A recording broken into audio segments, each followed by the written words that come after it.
Mm-hmm. Full Draw Caribou Cup. When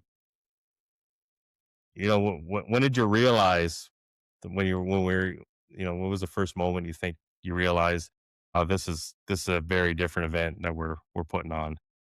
Man, so when we did the first one at Elmira, not last year, but the year before, it was kind of like our test run. And, we got a bigger turnout than we ever expected to. Like, I think we had like 65 shooters that ended up being or something like that. And our goal was like, if we could hit 40, it was going to be awesome. And then the next year, we kind of, once we got talking to you and Peyton, and we got all you guys involved, and we kind of saw it start to come to fruition, we were getting pretty excited about it. And then once we launched the page to start getting guys signed up, and like right out of the gate, I mean, how many did we get, Chris? Like 50 people right out of the gate were signed up for all three shoots. Yeah. And then it just kind of kept growing from there.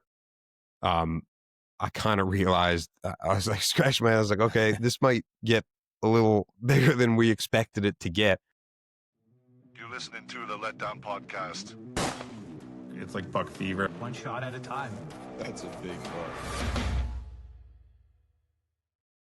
All right. CJ, welcome to the Letdown Podcast. Finally got you on here. Yeah, thanks, brother. I'm happy to be here, man. Yeah. It's awesome. I've been listening to you guys. You guys are doing great. Well, thanks. Appreciate it. Yeah. Took a little bit longer to get you on than it should have. Yeah, that's all right. I love it, man. I like listening to everybody's podcast, man. I love listening to everybody do their thing and like all the different angles that people have on stuff and the different formats that they do, man. And like you guys, Josh has been doing great with his too, man. And yeah, it's just cool to see everybody, local guys doing some stuff and people supporting it. And it's cool.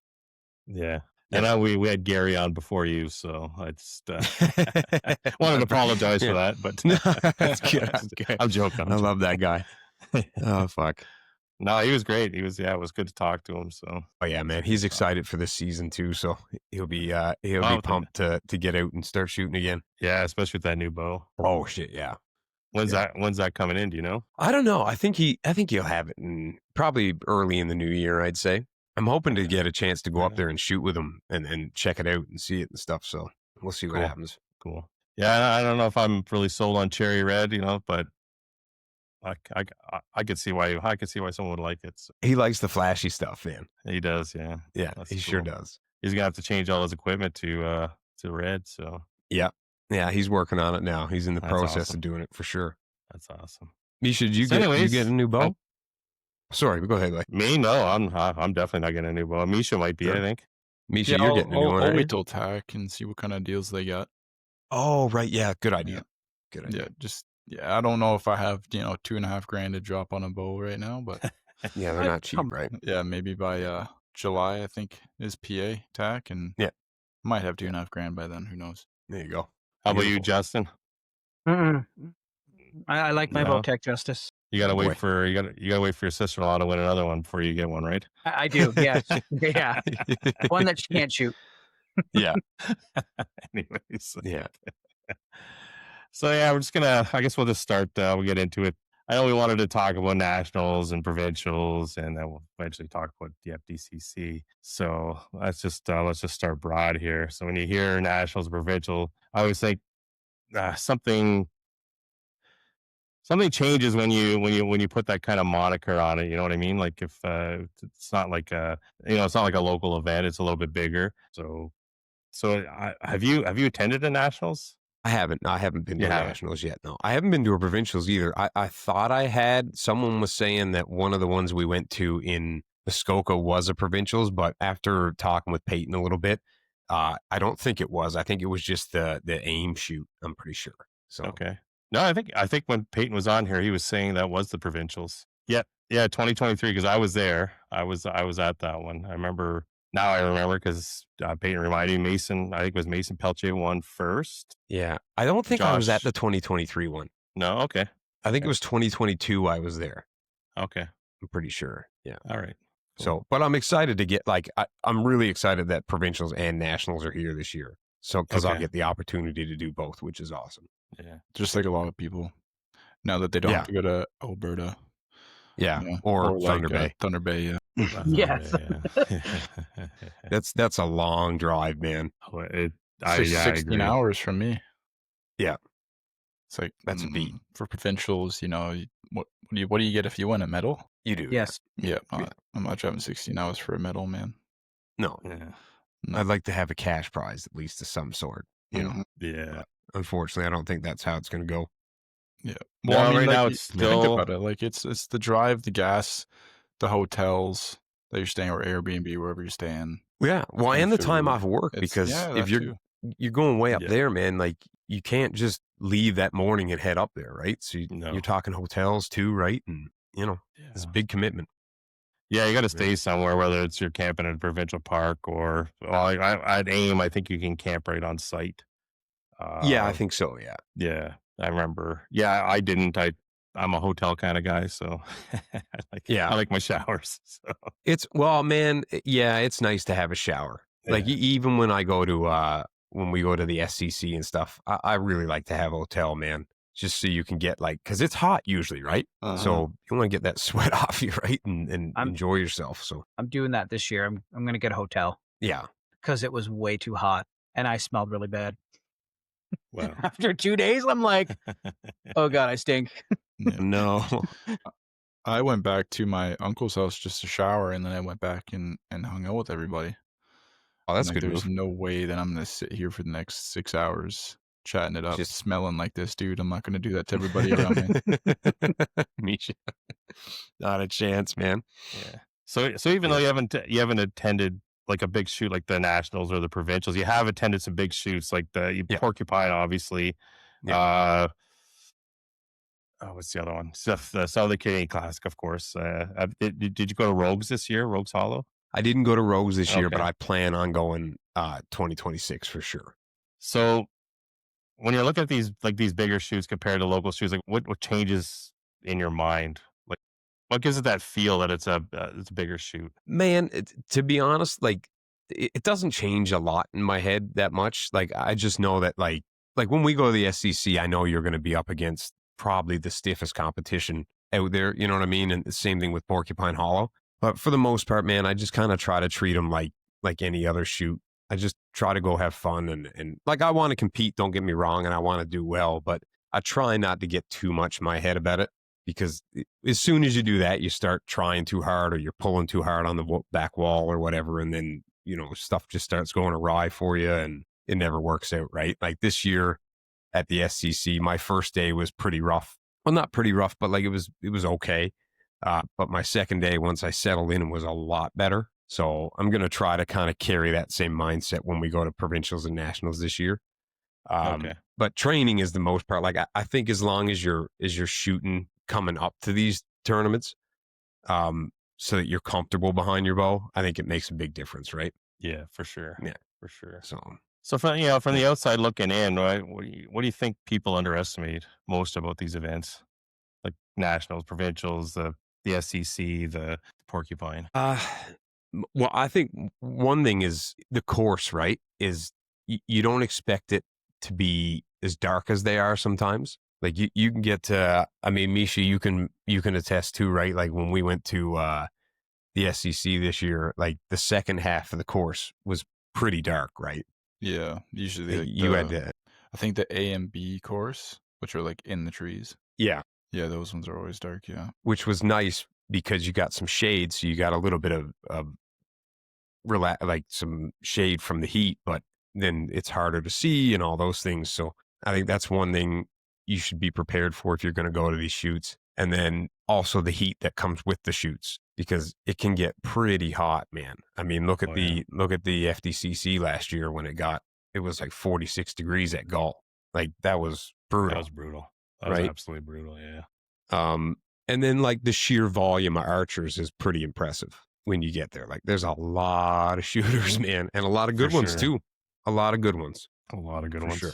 Yeah. I think that's one thing that's underestimated in as Ontario Canadian archers. Like we don't, not we. I think when people look or I'm trying to think as an ASA shooter or an American shooter. I'm thinking, up there in Canada, they got like 20 people. They're okay, right? But we've got some really, really good shooters that you can name them off the top of your head right now. You got Bruno Morin, you got Benoit, you've got Peyton, you've got Josh Webb. Yeah. These guys can shoot. I think they would be, with a little bit of refinement, I think they could be ASA shooters. Oh, That's how good I for think sure. they are. 100% they could, Yeah. without a doubt. Those guys are probably the best of them, I would say. Yeah. Like if you were gonna, like if I was gonna ask anybody for advice, it'd be those guys, for sure. Yeah, for sure. Yeah. So moving into the away from nationals and provincials for now, it's because you don't just attend these events; you actually put on an event, the Full Draw Caribou Cup. When did you realize that what was the first moment you realized, this is a very different event that we're putting on? Man, so when we did the first one at Elmira, not last year but the year before, it was kind of like our test run, and we got a bigger turnout than we ever expected to. Like I think we had like 65 shooters that ended up being or something like that, and our goal was like if we could hit 40, it was going to be awesome. And then the next year, we kind of, once we got talking to you and Peyton, and we got all you guys involved, and we kind of saw it start to come to fruition, we were getting pretty excited about it. And then once we launched the page to start getting guys signed up, and like right out of the gate, I mean, how many did we get, Chris? Like 50 people right out of the gate were signed up for all three shoots. Yeah. And then it just kind of kept growing from there. I kind of realized, I was like, scratching my head. I was like, okay, this might get a little bigger than we expected it to get, which is great. Like no complaints at all. And I think the most surprising thing was the amount of companies and people that volunteered their time or volunteered to give prizes and stuff like that. Like it was a pretty open book for people, right? Like we had a lot of support from that end, shooters, Vortex, Bowtech, all those guys. And then obviously you and your whole team were such a huge, huge part of it. And it just kind of took off, and it just felt like we had the right people talking at the right time. Right. And because I knew you wanted to do something like a circuit shoot, and then we kind of wanted to grow it to something like that too. And Josh Webb was kind of looking down that barrel too. So it kind of all came together, which is awesome, man. And we couldn't be happier. And I think everybody had a great time, Like, I agree. It was a blast. Fantastic. Yeah, I think it went really well. And we were just happy that raising money for the clubs was the number one thing. And it worked out really well, I think. Yeah, it was awesome. For us, it was. I think we had rounded it up to around $4,000. I think it was, which nice. It does $5. Almost $5. Yeah, you're right. Almost $5. Yeah, you're right, Justin. And it doesn't seem from the outside looking in, that doesn't seem like a lot when you talk about an ASA event or whatever, or an event. But for a club, like a lot of people don't realize, like the operating budget for Royal City Bowman is about, if it's just memberships, it's $20,000. That's nothing. Right. Like it costs us $10,000 to maintain the club, and fuel, tools, wood, whatever we need to for repairs. It's not including targets either. No, it's not including targets, exactly. Once you include targets, it's another $10,000. Like we're investing $10,000 this year into 43 cores. So it's like that $5,000, well, it goes a long way, right? That's awesome for us. Yeah. But I think even though Galt's a bit of a richer club, but I know Josh is doing it for different reasons. He's doing it because he's always wanted to bring this kind of thing back to archery. He's doing it for the community to bring that back. And he made some cash, and they were happy with it. He and I still talk about it and how much fun it was. So yeah, no, I'm so happy, man, that everybody that got involved on board. It was so good, man. I was ecstatic to see how the community really like came together and stuff like that. And we appreciate all the support on the podcast too. Like we had so many people reach out and say how great it was and stuff, and we're just happy to do it, man. It's really all it is. Like we love archery so much that just supporting the community is all. We want to grow the sport. That's it. Yeah. There's no more to it than that. That's just what it comes down to, right? Yeah. I think that's all four of us, right? That's what we want to do. For sure. Yeah. And from a shooter's point of view, because I shot all three, Chris volunteered for all three. And Justin, you shot the last one? Three. You shot all three? I shot all three. From the shooter's point of view, it was probably the most fun events that I went to all year. Good, man. And it's different than all the other events because you have the three events, and it's like a World Cup format almost, where you don't have to be the best shooter at each event to win best overall, right?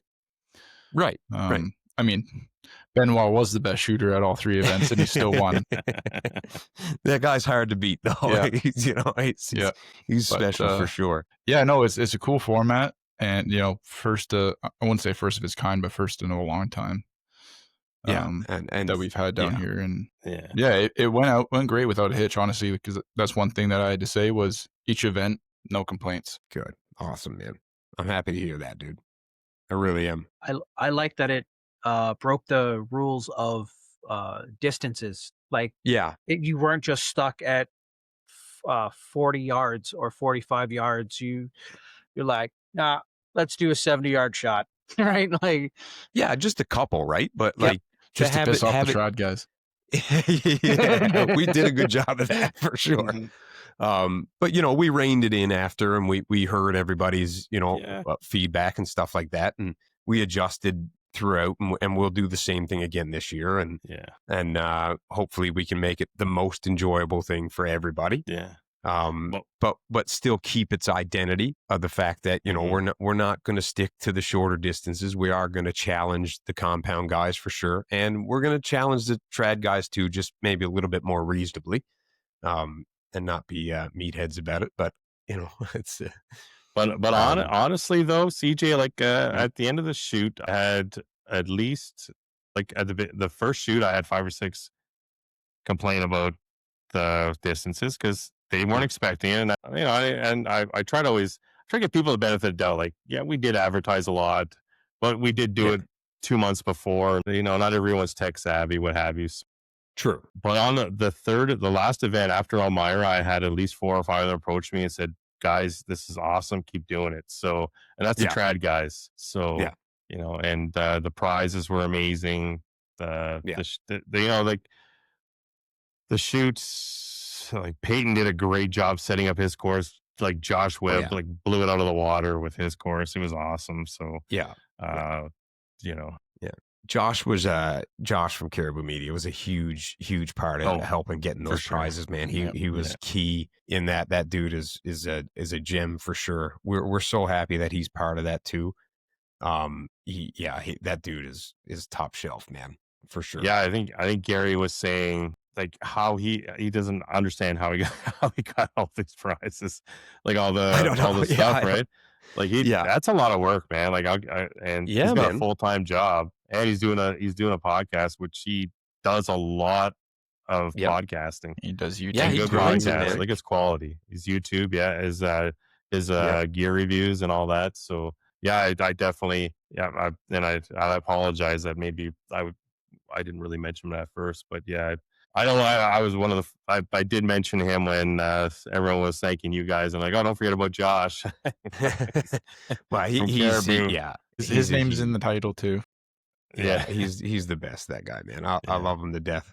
I hope hopefully we can bring the same amount or at least same quality of prizes this year. We're working on it now. I've got some feelers put out, and I've kind of started sending off emails to start accumulating what we're going to get for this season, and hopefully we're right back to where we were last year, maybe even better if we can. But I'm happy the tariffs are off. That's going to make a big difference. Yeah. Dude, I mean, some of those prizes, man, were nuts. Like he got 3 hang-on tree stands from XOP. Yeah. all the with sticks, the targets, right? With sticks, yeah. With sticks. It's like the whole setup, man. Like straight to go up the tree, you're good once you went the in. broadheads too, man. Like broadheads, absolutely amazing. And Bowtech coming in with those bows, dude. Yeah, like Bowtech hooked us up with a carbon 1, and then Shooters hooked us up with a Justice and a trad bow and a kid's bow, like, to give away. So I mean, I can't say enough good things about those guys. They're so supportive of the community, man. Like, they're the best. They really are. So shout out to all those guys in that Shooters, like, James and Trev and all those guys. Oh, man. for sure. They're top shelf dudes. And I only have one complaint, is that I didn't get to shoot it or win any prizes. So yeah, yeah. When I saw the prizes, I'm like, what am I doing here? It should be shooting, right? Yeah. No, I know, man. So yeah, it's with the FDCC, and it's kind of, I don't know if you've ever put on events in other sports or other venues or what have you, but how does that change your perspective on what goes into these things? Well, I didn't realize, man, how much, like, small little tiny things make the difference. You know what I mean? Like, just like registration was one of those things that, if it wasn't for you, I would have been so lost to try to figure out how to do that. And I'm so happy that we had you and Val to forego that or take care of that, man, because it just would have been, I'd have been lost. And this year I'm going to try to work with you a little bit closer so that I can understand it a bit better and that I can kind of help out more. So I'm going to take more of a role in that, and I'm going to sit down with you and get you to walk me through all those things and stuff like that. And then I guess, setting up a course was fun. Yeah. I think doing that was pretty cool, like getting to actually set up the shots and pick distances and quarter things away. I know everybody was like, don't be quartering shit. It was fun to do, but it made it different because normally, you're just going on the course and you're shooting it and you're seeing it for the first time. And then, we shot a lot of the courses before the tournament just to try it out to make sure it'd be reasonable, which was a ton of fun too. So yeah. Right on. Yeah. I was nervous the whole time because I didn't want it to, how you get like nerves about something going wrong or it not turning out good and it being a flop. And I really didn't want that to be the case. And, we're lucky again to have all the team that we had to help out. So it was great, man. Yeah, I know. I get the same, like I get the same worry. Anytime I put on an event, I think, oh man, when I get there in the morning, it's like, usually I get there, let's say we're like our fall shoot, for example. I get there at 7:00 in the morning and, I see people start trickling in and I'm like, oh man, it's not going to be a good turnout. Right. And then, before you know it, it's like, oh man, we got too many people. So that's all we're going to do. Right. So, well, when we showed up for the one at Royal, and I was there, me and you were talking, and the whole time in the morning in my head was like, oh man, what if the turnout ends up not being good? I mean, I know we had people book and say they're going to be here, and then all of a sudden the cars started rolling in and I'm talking to you and Justin and I'm like, holy shit, like now we might have the opposite problem here. Like we ended up having kind of the opposite problem. We were like, this is too many people. Never too many people. I'll park them in the back. I'll park them somewhere. I'll find a spot. Yeah. Well, now that we cleared out the back by the pond, you can stretch that down a bit. You can fit a few more cars down there. Yes. Nice. Yeah. And we still have, so there's that area by the pond where there's still those trees. I think Justin and I want to take all those trees down. So I want to I want to take all that down, and then that will stretch out Storm Peaks Field more, so they can still shoot more, but it'll allow us more parking for a tournament. So we could probably comfortably, we can fit over 100 cars. We could probably get I want to try and get like 130 cars on the property. Jesus. That is my goal. Right now we're at about 100, I think 118 people. Yeah. Not cars, but that's 118 because people come together and whatever as well. So, but the most we've had there, I think, was 121. Which that's the biggest shoot you've had. It was tight. Yeah, it was. People really were parking on the street, like just off the road. Yeah. And you got to take into account in case you need an ambulance or whatever to get down there and turn around too, right? And Yeah. They were able to get there because we needed an ambulance. We did. Yep. Yep. We had a guy's bow blow up on him, and Justin's wife, like, I'm glad she was there. She's very astute when it comes to this stuff, and right away she called 911, told him to come on in, because this guy just wanted to go home, and it's like, dude, like, you are like he's kind of staggering, and he looked like he was in shock. So it's like, no, you can't go home yet. We'll get an ambulance here. We'll take a look at you, and then we'll go from there.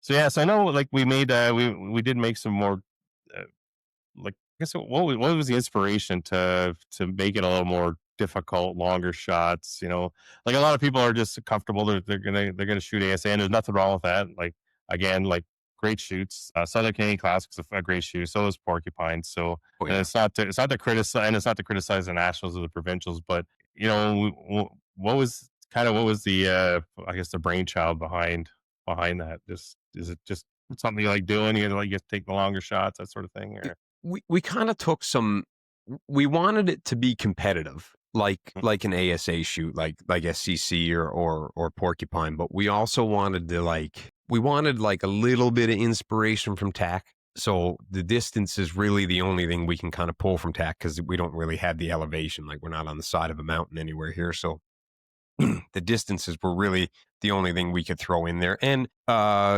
putting targets where there's a little bit of junk in front of it or whatever and stuff like that. So our inspiration mostly came from TAC. That was like the kind of the brainchild, right?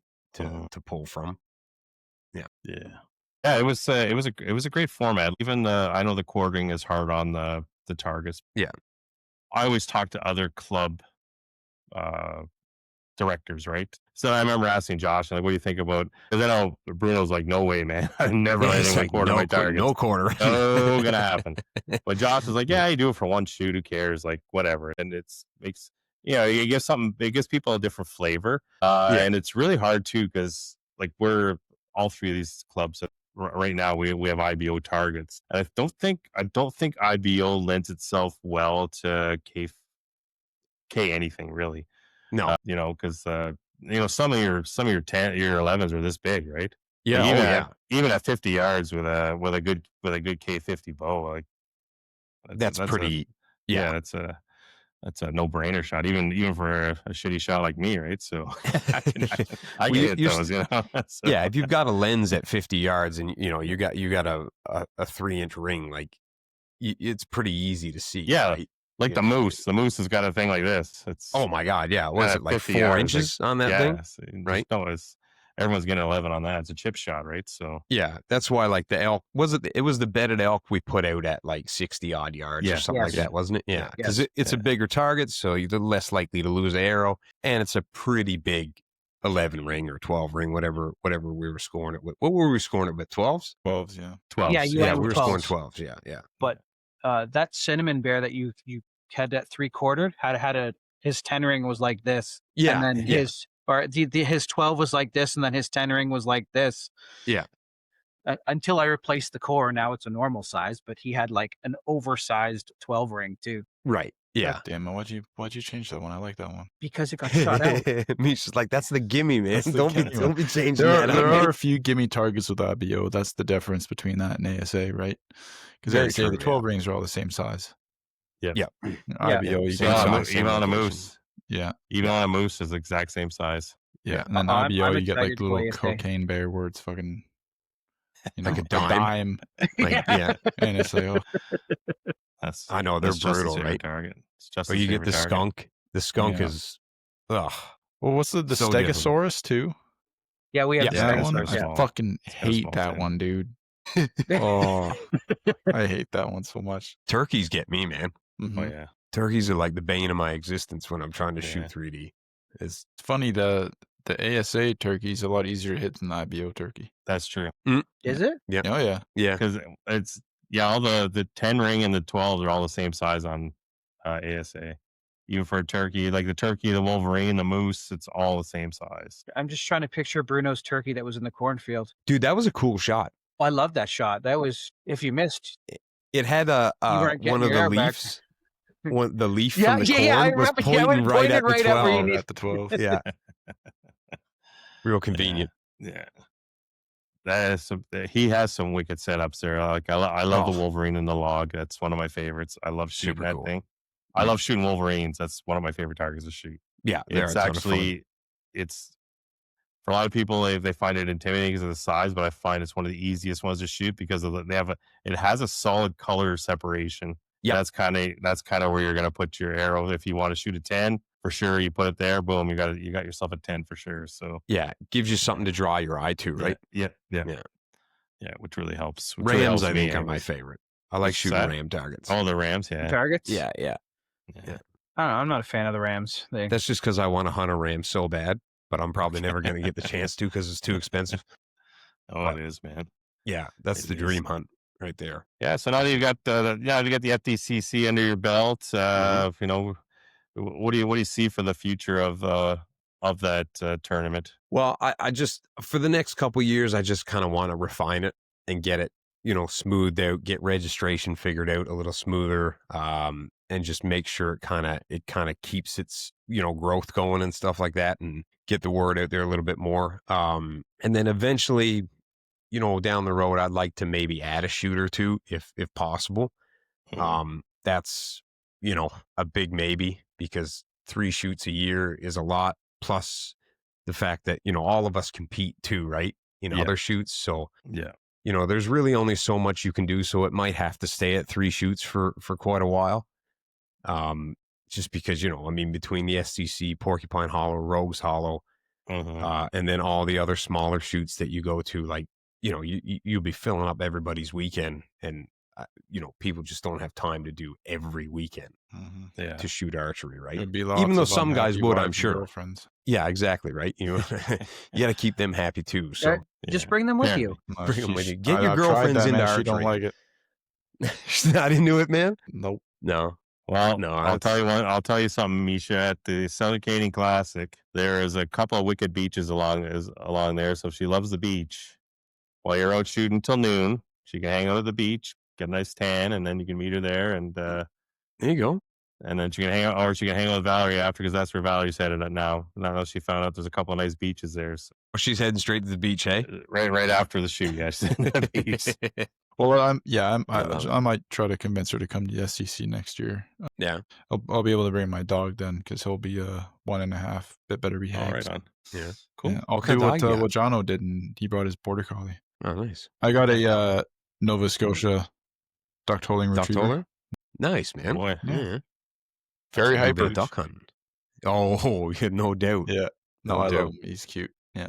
Does he actually does he do any duck hunting with you, or not this year? I've been training him though.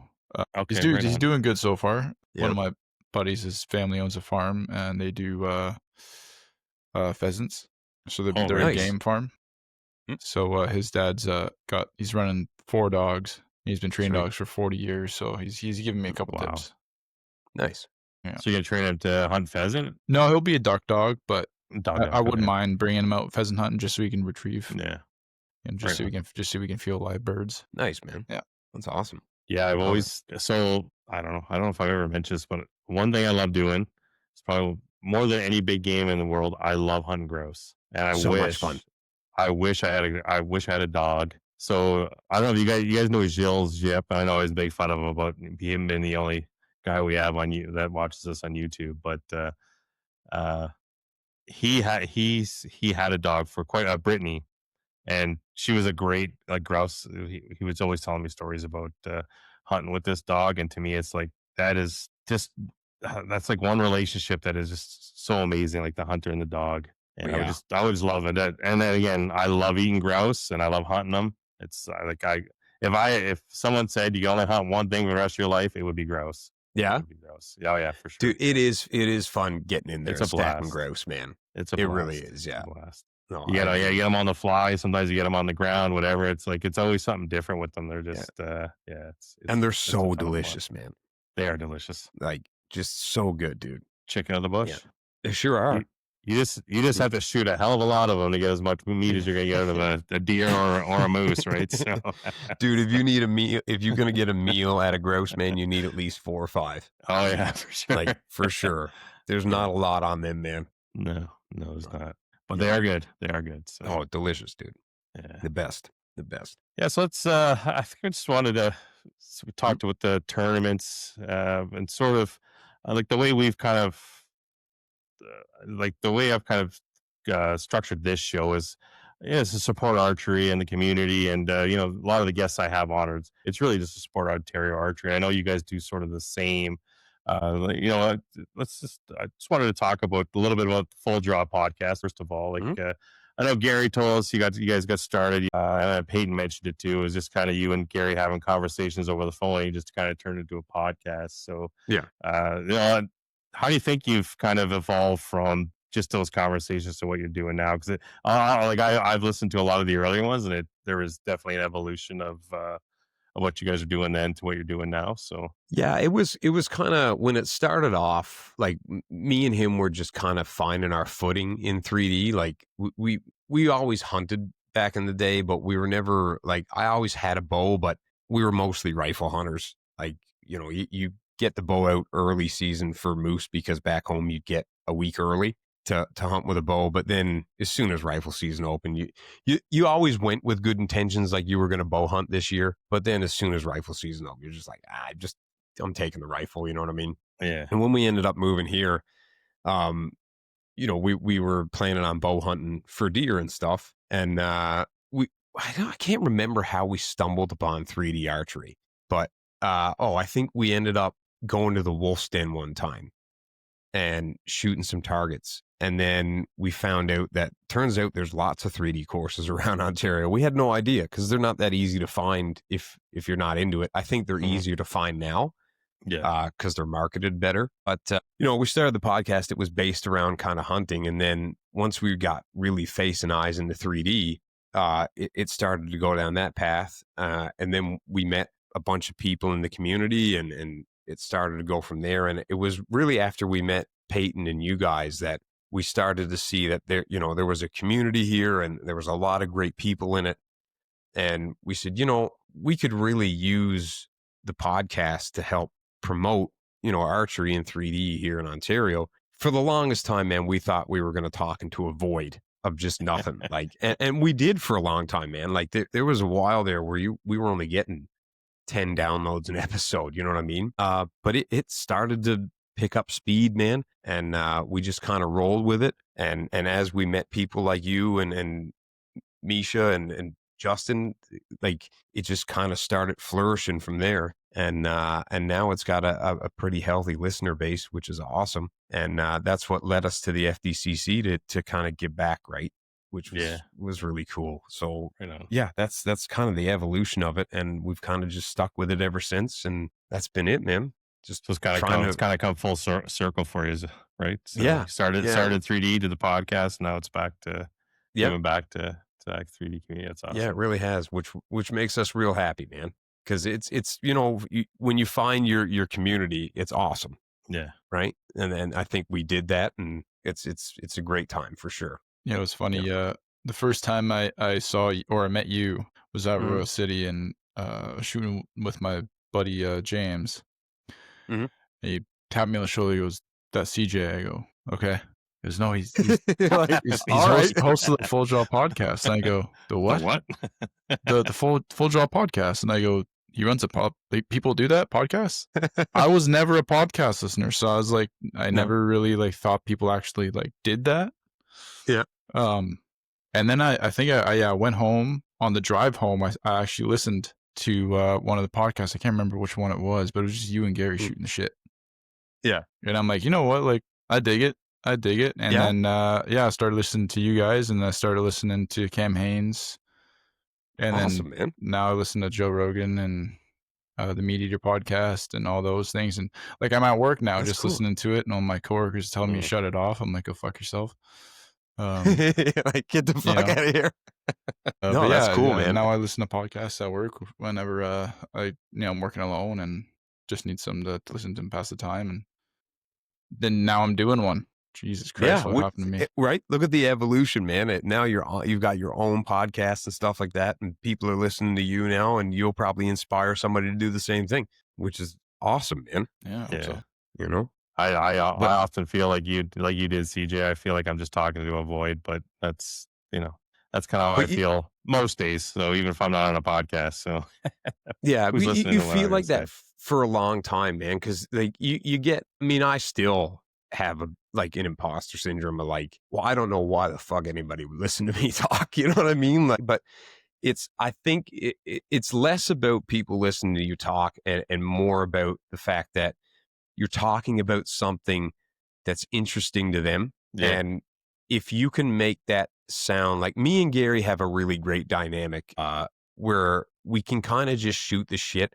And if you're listening, it's like you're part of, like, it's a friend group just talking and you're part of it. I think that's what people have told me. Right. So, and I think that's really cool. Like we're not there to give you any advice. We're just there to kind of talk about what we do. And hopefully maybe you get something from that, or it helps, or it makes you laugh even. Fuck it. Even if it makes you laugh, that's good. Right. That's all it's about. Yeah. We don't care about anything else, man. As long as people are enjoying themselves, that's all that matters. It's funny. Sorry, go ahead, Chris. No, yeah, I'll be quick. Cause I think for me, it's just, I like talking to these two guys, and I get to do it. And eventually, every once in a while, we bring somebody else on, and I'll be honest, we haven't had an uninteresting guest yet. I'm always learning something, and for me, it's like that's for me, the journey of life is just to keep learning, right? So once I stop learning, that's it. Put me in a casket, and I'm done. Yeah, which is probably why I took up archery, because like Josh Webb was saying, I think Misha said, what do you think of your form? And Josh said, I'm still working on it. Yeah, exactly. 14 years. Yeah, 14 years. Jesus. Anyways, go ahead, Misha. Sorry about that. Yeah, no, I was just gonna say, whenever like new equipment comes out, like I'll do my quick little research about it myself, and I'm like, fuck it, CJ and Garrett will go over it, and I'll listen to it. They'll go more in depth of it than I will, and that's how I learn about all the new shit coming out.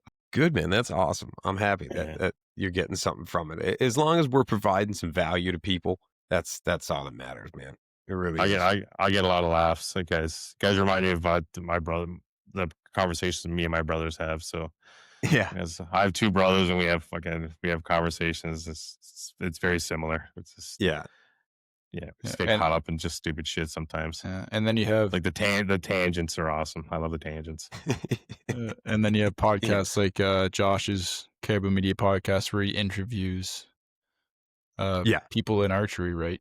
So he doesn't just cover new equipment, which he does, but he includes social media personalities, professional archers, hunters, and stuff like that. So you get the whole community involved. Yeah. Right. He has people may not have heard of before. Yeah, he does have some great guests, man, and they have good stories too, dude. Shit, they do. Like I just finished listening to the Joe Gabot one. Isn't that a great podcast, man? Yeah, oh, dude, it was good. So good, man. Yeah, good. And he asked good questions. The one with Stu is good. He goes really in there. Oh yeah, man. He's got some real great interviewing skills, man. Yes, because he's a detective, isn't he? Yeah, exactly. Yeah, he knows how to get that information out.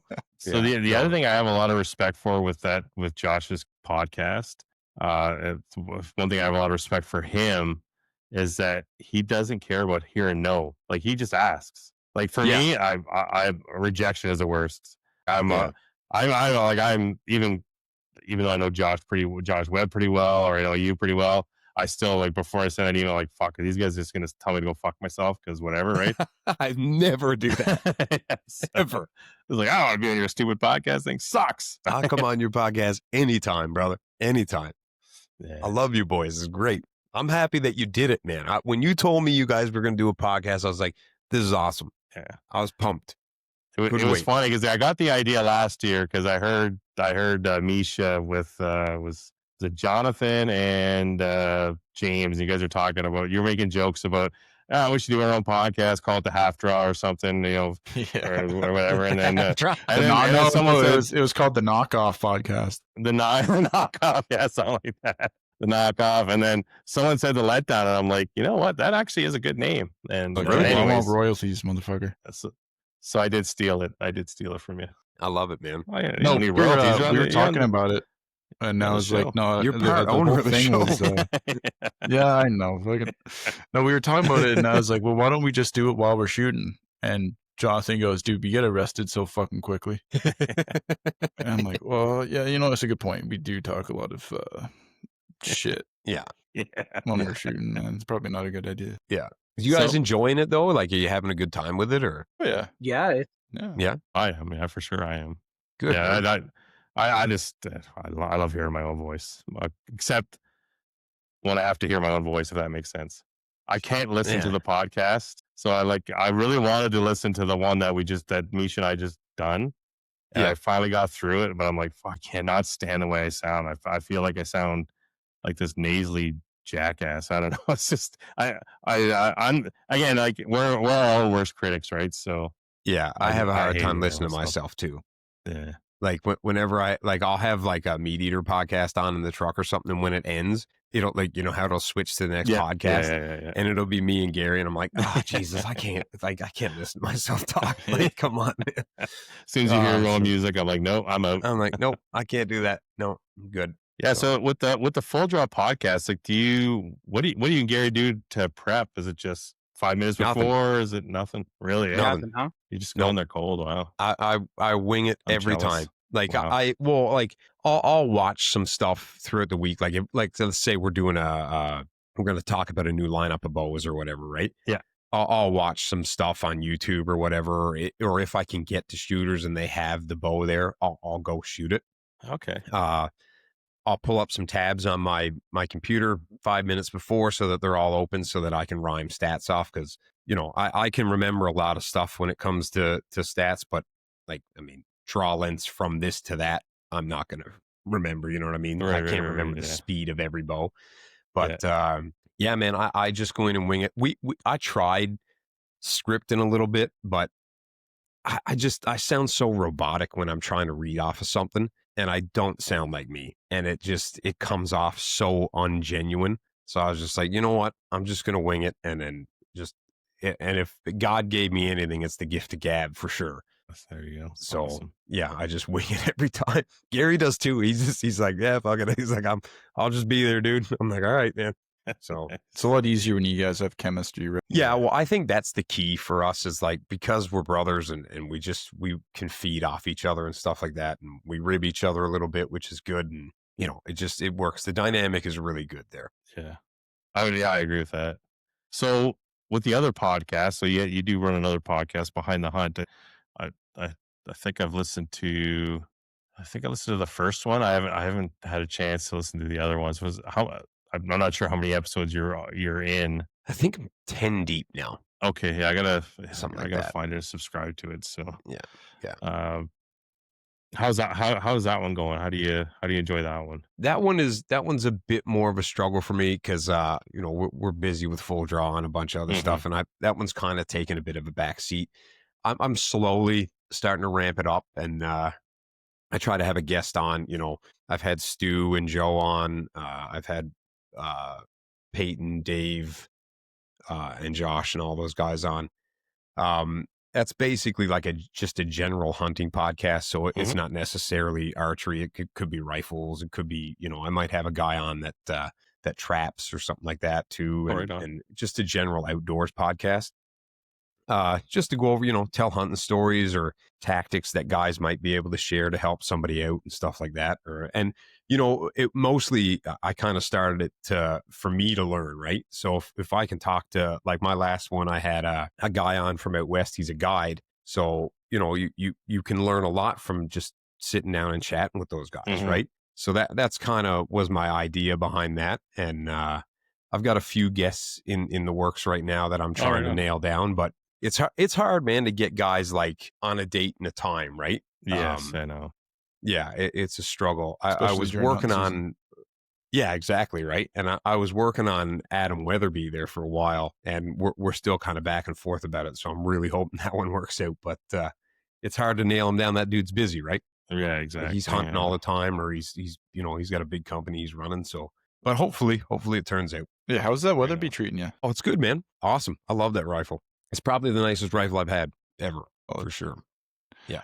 Did you get your custom one made? Not yet. It's ordered. It's ordered. Nice. Yeah. You went with the 7mm backcountry? Yeah. Nice. Yeah. Nice. Yeah. In a Weatherby backcountry guide. So 20-inch barrel, weighs about, I think it's 6 pounds dead. Wow. Nice. So yeah. It's better than my 20-pound Remington. Yeah, no doubt, right? Yeah.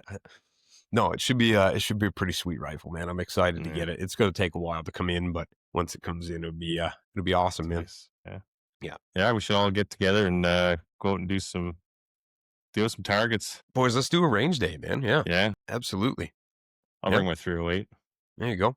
My old handgun. Yeah, what are you shooting, Misha? Well, you got some stuff on the wall back there I can see. Yeah. No, I don't. A few things. No, I don't. He's not allowed to talk about Not allowed to talk about Not those. allowed to talk about those. Oh. No, I had a Tikka T3X and a 223. Got rid of that, which I do regret. But I did pick up a CZ600 Lux and 308. So I haven't shot it yet, but it'd be nice to get out on the range for sure. Yeah, man. We'll all do a range day one day. Ring some steel or something. Yeah. Sweet. And Justin, you got a 243, right? Yeah. Yeah, I got a nice 243.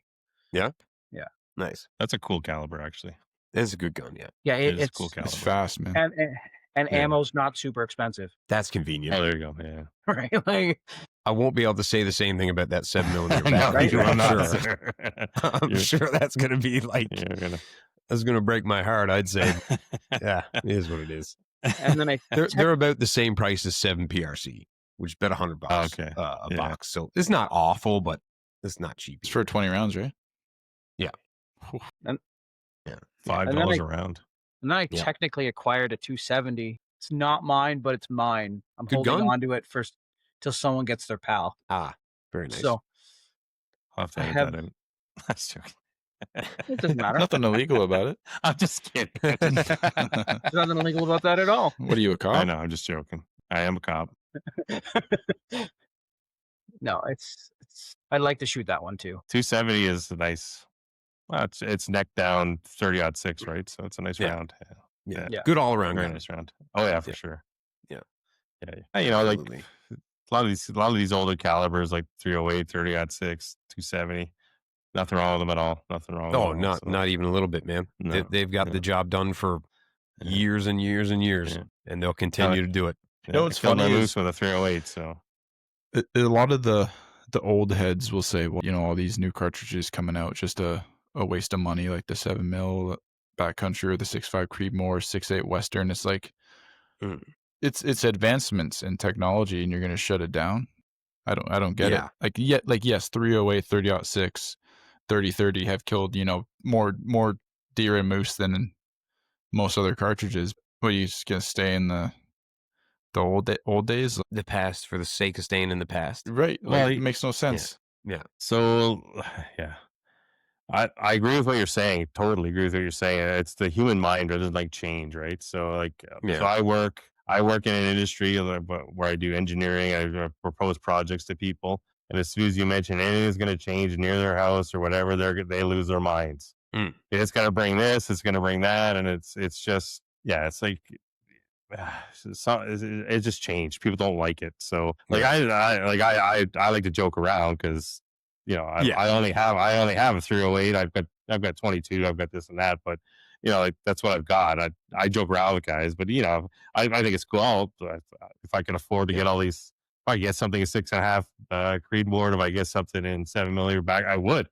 But you know, I have limited funds, and so that's I got what I got. So I think it's like you know, like you're essentially doing the same. You're getting the same output just in a different way, right? So the older calibers, you're getting the energy through a heavier bullet that's bigger and thicker, right? Whereas, but it's slower. Whereas the newer calibers, you're using a more slender bullet and it's lighter, but you're getting the same energy with the speed, right? Like that's kind of the give and take on it. You know what I mean? More or less, right? Agreed. I mean, like you take a 7mm PRC. I mean, that'll outperform most of the older calibers at distance, right? It won't outperform for energy when it comes, you know, inside of 300 yards with a 300 Win Mag. A 300 Win Mag is going to deliver way more stopping power. But after 400 yards, your 7 PRC is going to start to reach out farther and do a better job, right?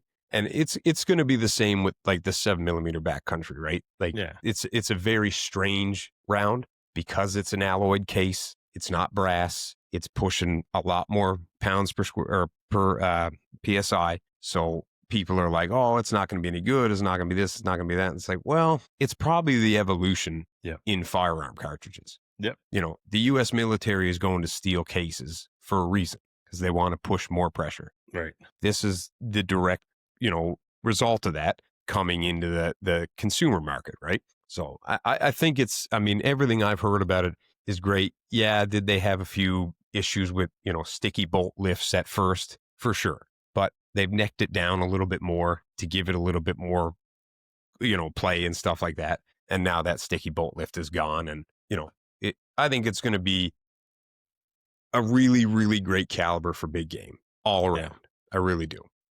With steel cases, hard to reload, I think. Steel casings. Well, they say that. I recall. And initially it was, and it will definitely be harder to reload than a brass case, for sure. There'll be an extra step involved because you'll have to flare it before you can put the projectile in. But people will get the hang of it. If you're a reloader guy, you'll sort it out for sure. I mean, I'm probably never going to get into the world of reloading.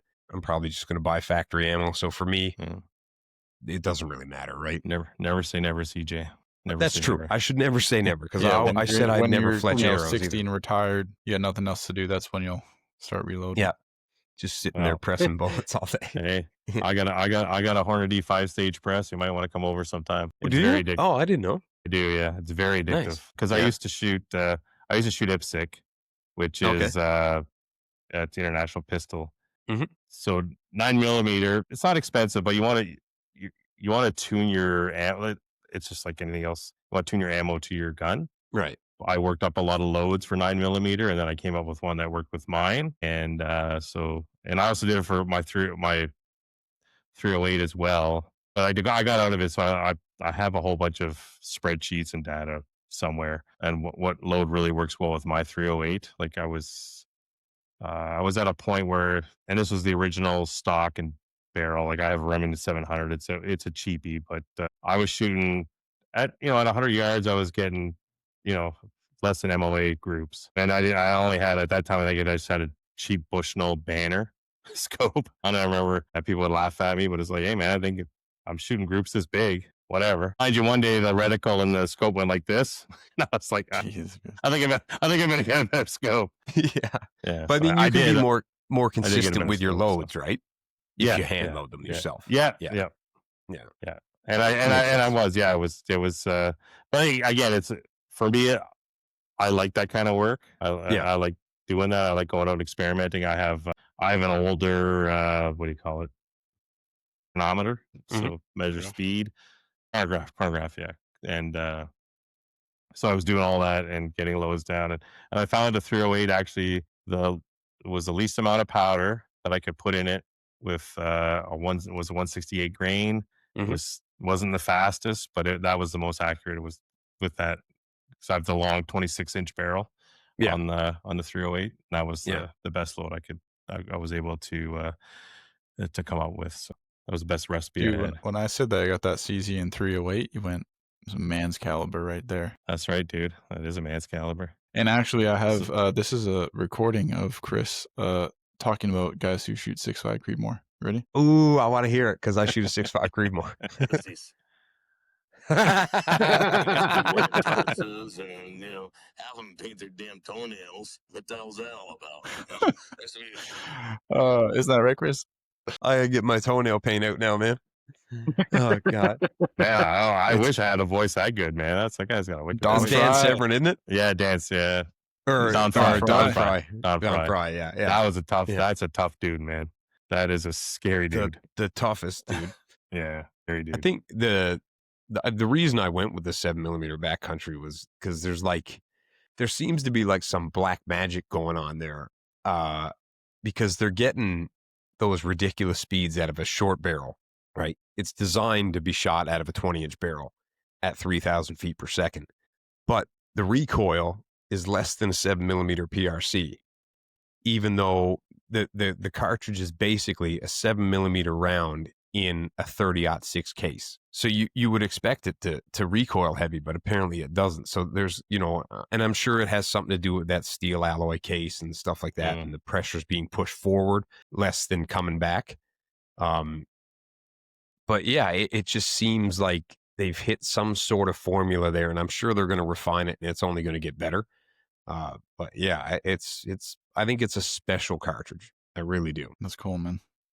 Good you did your research on that, sure. eh? Oh man, I've been watching videos on that for months. They only released it like last January, and I've been watching all this stuff. I'm like, because at first I was going to buy 7 PRC, and then I kind of, after watching that, I was like, I'm fucking convinced now that this is the way to go, right? And I'm going to be the sucker to try it, right, at a great expense, I'm sure. And I'll report back, boys. I'll let you know. Well, you guys can shoot it when it comes in. Yeah, I want to shoot it for sure. Shoot the damn thing. Whatever. I'll shoot it. I'll shoot anything once. Yeah. If I got to paint my toenails with it after it. Exactly. Yeah. Fuck. So we're just looking ahead. With provincials. Mm-hmm. That Royal City is stepping into that. Very exciting. You're one of the volunteers who helps us out, along with these two guys here. So, what are you? I wanted to shoot it. What are your thoughts? And you can shoot it. I'm kidding. Relax. No, I'll volunteer. Don't worry. You guys must be excited to host. Oh, very, very excited. Very excited. Yeah. I'm excited. So Go ahead. Go ahead, Justin. Oh, sorry. I was going to say I'm super excited that we're going ASA, and I'm going to change. There's a whole lot of modifications I want to do with the course before we even get to provincials. So I want to move lanes farther out. So it's going to be a blast. You're going to piss a bunch of people off. Yes, I am. You are going to upset a lot. Yes, I am. That's like your MO. I feel like someone should stop Justin from doing this for provincials. Someone's got to watch him. He's got to have supervision. He's got to have a supervisor, like an EA teacher. Following him out. Jeez. Wow, we're offending a whole bunch of groups here today on the podcast, guys. Edit that out. I love it. I'm not an asshole. Leave it in. Leave it in. Oh God. Yeah.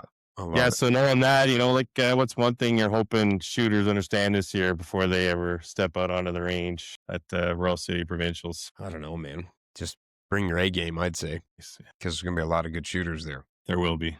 I hope the turnout is top tier. I hope it's the best turnout they've had in years. Me too. I really do. I hope we can incentivize some people and get the excitement built around it so that people come out, they look at this as a prestigious shoot and something that they want to win and they want to try hard for. I think that'd be awesome. Yeah, I have some ideas in my head, and I have a lot of grand ideas. So, I want to. It always sounds dumb when I say it out loud, but you look at different brands, and I don't want to compare archery to football, but I think one of the things, and so I'm also a big fan of boxing. So I watch historical matches or whatever, right? And me too. You look at how Muhammad Ali changed the sport, and it was just bringing personality to it, right? It was bringing a personality to it, and getting to know some of these guys, and I think the ASA does that pretty well.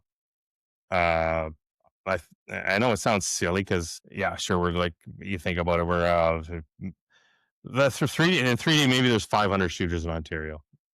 Just putting a number out there. I don't know, maybe I'm wrong. Whereas ASA there's 10,000, right? So, but why not think big? Why not make it interesting? Film the shoot off. Have a couple of guys sitting at a table talking about the game. Put it on YouTube. And I'm always thinking about suggesting this to Bruno as well. And funny because when we had Lee Blanchard on here, we were talking to him after the show, and he's like, "Yeah, why don't you guys come out and do Lancaster?" Because he's doing a Lancaster type shoot. He's like, "Why don't you guys do a Lancaster?" So if I had the equipment, I'd be there. If I had the cameras, if I had the mic setups, like I could take this mic, but you need a little bit of different setup. You got a couple of Blue Yetis probably and some cameras. Yep. But why not? Like and film it, like because they're gonna do a shoot up. They call it a Lancaster, so it's gonna be exactly like Lancaster does it. They're not gonna have the stand and the lighting and what have you, but it's gonna be like that kind of shoot, right? Yep. And so it's funny because Lee, so Lee sent me a link to a YouTube channel, and it's Archery Iceland. Okay. So I don't want to insult any Icelandic archers. It was some terrible archery, but man, the video they put on and the stuff they had going on, it's like, why can't we do that? Like Iceland's not even as big as Ontario. You know what I mean? Like, why aren't we doing that for our archers? So yeah, I agree, man. Yeah. So I think we should find a way to make something special out of it. Yeah, I think so. I'm thinking provincials might be where I if I can get some money together, we get some cameras and we do something at least for the shoot offs. Yeah. And maybe do like you go through, as you're walking through and you're watching guys shoot and whatever, and have like a B-roll or whatever that happens before it, and then do the shoot offs, have some guys commentating, talking about the shooters, stuff like that. Well, let's talk over the next couple of weeks, man. I think we can brainstorm. I think we can figure something out. Yeah, I definitely think we can. Because at the end of the day, you can even film with just your phone, right? Like these things have amazing cameras on them now. You know what I mean? 100%. So, yep. Yeah, you just need a good gimbal or a couple of tripods. And anyways, that'd be awesome. That's me going off again. So I apologize. I love it. Nice, boys. I love it. Yeah, and you could sponsored by Full Draw, and you have like you and Gary at the table, or the letdown of Full Draw, and it's me and Gary. Can you imagine? Actually, that'd be fun, man. We should do that. I know Gary wants to shoot, but it would be a blast. So yeah, it would be absolutely. Yeah. So anyways, yeah, man. Yeah, right there. You right there, Misha? You okay, Misha? Yeah. Getting sore, getting hungry. What, dude? I gotta get a new fucking chair, dude. This thing. This is a kitchen table chair that I'm using. It ain't even an office chair. It's hard as rocks. Oh, dude, it sucks. You need one of these suckers right here. Yeah, the gaming chair for sure. Yeah. See, the gaming chairs hurt my neck. Do they? They just they sit weird for me. I don't know. Yeah, get that lumbar support, son. I don't know. Maybe, probably. But I hate the lumbar support, even in the car. Oh yeah. I put it back. Yeah. All right. Before we finish off, CJ, I ask everybody this, and I know this wasn't necessarily a straight up archery only podcast, but with all the new bows coming out, and I know you just got a Lift X, if you had an unlimited amount of funds, money wasn't an issue, what would your bow build be? It would definitely be a Matthews Arc 33 for sure. And for sight, man, I would go with a dialed for sure. I think the proof is one of the best out there. I would run the new mag on it though, with the adjustable pins, the 3 pins. Yeah. And it'd be a toss up for me on rest. It would be the R7 or the MX2. I like both of those. I think either one is a big win. And then I would definitely go with Matthews bars. I think the bridge lock bars are top tier, man. Like, yeah. But that would definitely be my setup. And in that Kodiak brown. Nice. For sure. Nice. Yeah. I think that arc is killer, man. No, it looks so nice. It's beautiful. I saw the new Quattro space bars. I don't know if you've seen those. They're cool, right? Those things are sick. Yep. They're very cool, man. Man, it's awesome. I'm behind the times. If I could get my hands on a pair of those, man, I'd probably I think they're run from those. Australia, right? I think they're in Australia. South Africa. South Africa. There you go. You got it. Yep. Yeah. I run their Quattro, their Velago. Oh, you do, right? Yeah. Right. I love it, man. It's a cool stabilizer. It the weight is perfect. I got it on I think it's an 8-degree offset, and I love it. Yeah. Still don't like it. I like an offset. No back bar? No, I can't. You're staying away from that. Mm-hmm. Man, I shot a bow for a long time with no back bar. There's nothing wrong with it. Don't give me that, man. What's next? What's next? You keep your quiver on when you go hunting? Like, come on. Get out of here. I take it off. I take it off, brother. Bro, but you shoot so good anyway. Why would you change anything? Yeah, that's true. And it might make you shoot better. Who knows? I mean, it might. Well, I don't know. I shot Jono's V3X. He has the back bar, and at the time we were both using the Torx, the the torque stabilizers, and he had the Okay. back bar, and it sounded like a bitch. It was a bit too heavy for me. I'm just so used to not having a back bar, and I can hold full draw for like 2 minutes. My shoulders don't get tired, but if that back bar's on there, it just gets a little bit too heavy, and I start dropping the bow before I shoot, right? And I'm sure if with enough practice, I could probably shoot it just fine, but I'm good with what I got. Yep, you shoot fine now, man. No reason to change that, right? The bars really, I've said this before, they just help with rotation. That's it. That's all they do. Like I remember when I first got into archery, I don't remember who it was, but they kept trying to use the bars to correct my form, and I'm like, I was so screwed up after. And then I watched, I watch a lot of the YouTube archers. So George Riles is one of my favorite. I don't know if you guys know Griv, George Riles IV. He runs a school out of Atlanta, or anyways, he was Chris B's coach. So he said that stabilizers, it doesn't matter what you put on your bow, whatever, all stabilizers do is give you something to fight against. If that makes sense. Like so you know where you are in space. They help with rotation. They help with that. So you can set it up any way you want. Like, everyone has these general rules of I can't remember how much you have in front, but they always have these general rules. But he's like, none of that matters.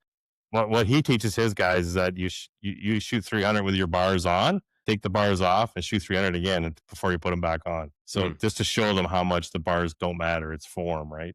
Right. So you're just using them you're going to reduce vibration, and you're going to slow down your rotation. So you'll get on target faster. But other than that, that's all those bars are for. If you're using them to correct form, if you're using them to make you a better archer, it's not going to happen. No. Only one that makes you a better archer, and that's practicing with purpose. Yeah. So that's it. Time behind your bow. Yeah. So put a back bar on already, Misha. Nope. So that's it. So the arc's your dream. Is that your hunting bow or 3D bow? That's what I would buy as a hunting bow if I was going to buy a brand new bow and money wasn't an option. That's the route I'd go for sure. How about target bow? If you were to get into a target bow, I would buy a Title. Yeah. I would go to a Title for sure. Yeah, they're sweet. I think those things are awesome. I'm envious of yours. I love your Title, man. I'm jealous every time I see it. It's the color. It is. Oh, it's a sick color, man. I love it. Yeah. And I have the one before they put the whatever, the limb shift. What do they have on a limb shift? Limb or shift cam technology. shift? Yeah. Okay, Limb shift. Yeah. Yeah. So yeah. But I do love it. Like it reduces torque so much because of the huge limb pocket. Yeah. It's just it kills torque. So it's a beauty bow, man. Yeah, beauty. And it's quiet. I was surprised how quiet it is. Mm-hmm. Dude, my Lift X is super quiet. Yeah, it's unbelievably quiet. Yeah. Like, and I hear the arc is quieter. Wow. If I don't know if that's possible, but apparently what you should do is get a decibel reader, like one of those little things, and you, when I get my arc, we'll compare. Dude, let's do that. Yeah. Actually, I'm pretty sure Josh has a decimal meter. Does he? So we'll get him to bring it down, and we'll put them next to each other and see, man. Yeah, sounds good. It'd be interesting to see. Yeah, cool. Now, does a decibel reader, does it read manliness? Because then we can put the 308 up against the 7mm. See what happens. See what happens. Yeah. Oh fuck. I'm kidding. I love it. I know, like, because the last podcast, I think you were on the podcast with Josh McKenzie. You guys are talking about, he really wants that scout rifle, and I guess he got that in 308s. Yeah. So another 308 guy. So another 308 guy. Yeah. Yeah, another 308 guy. Oh, yeah, man. Nice. All right, bro. DJ, thanks for coming on. Thanks for having me, boys. Yeah. Thanks for the honest opinions. And, even though you shoot 7mm, that's fine. We'll have you on again. I appreciate it, boys. I want to say too, thank you to everybody who came out to the FDCC shoots and supported it, man. We hope we get to see you again this year, and we hope it goes off again without a hitch and all that stuff. And we hope we can support the community from here on out into the future. And yeah, it is going to be a great year. And where can we find you on socials? You can find me at CJ DiBattista on Instagram and on YouTube, and you can find us at Full Drop Podcast on Instagram as well as on YouTube as well. Awesome. Misha, your socials? Misha.Coruscant on Instagram, as well as Stray Sons Archery on Instagram and YouTube. Yeah, like I always say, check out that merch. There's some pretty cool t-shirts there. It's pretty cool t-shirt. I have one. I didn't wear it today. Sorry. That's okay. Don't worry about it. Yeah, stained. I am gonna break the news. I'm doing a New Year's Eve giveaway. Oh, nice. Right. Yeah. Nice. So if people listen to this on Monday, just stay tuned. Nice. Did you get that Wendigo shirt done up yet, or what? No. Okay. I made up some mock-ups and I didn't like them. Okay. All right. Justin, we don't know where to find you because a lot of times you don't know where to find yourselves. Facebook. That's pretty much. And I don't know my Instagram handle, so I realize Facebook's archaic. Dude, I tag you on everything with your Instagram, so start using it. Yeah, well, eventually, come the summertime, that is where I'm going to start posting all my archery stuff. Man, there you go. So I always say you can find us on the Letdown on Facebook, Instagram, YouTube. And please like, subscribe, all that other good stuff. It really helps the channel grow, and it makes us feel good. So, anyways, makes Chris sleep better at night. It does, actually. It does. I've been having a hard time. So, anyways, all right, guys, have a good night. See ya.